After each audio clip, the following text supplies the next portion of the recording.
सोचिए, अगर कल के बजाय आने वाला लम्हा माजी की तरफ जाने लगे, यानी वक्त आगे बढ़ने के बजाय पीछे चलने लगे। यह ख्याल दिलचस्प लगता है, लेकिन साइंस के लिए यह एक खतरनाक तजाद है। अगर वक्त उल्टा चलने लगे तो सबसे पहले रोज़मर्रा जिंदगी बेमानी हो जाएगी। टूटा हुआ गिलास खुद ब खुद जड़ जाएगा, बिखरा हुआ पानी वापस गिलास में चला जाएगा, और जख्म दर्द के बजाय खुद ब खुद भरने लगेंगे।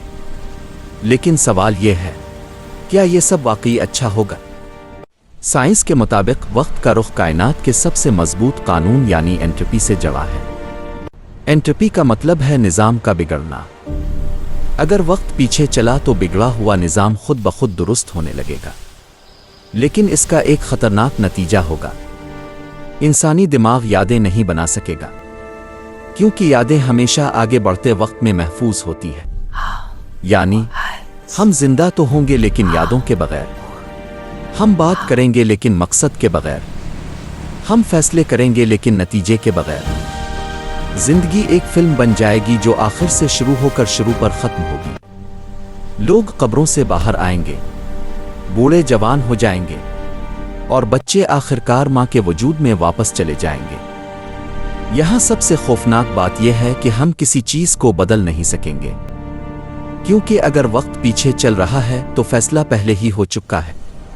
आज़ाद मर्जी सिर्फ एक धोखा बन जाएगी।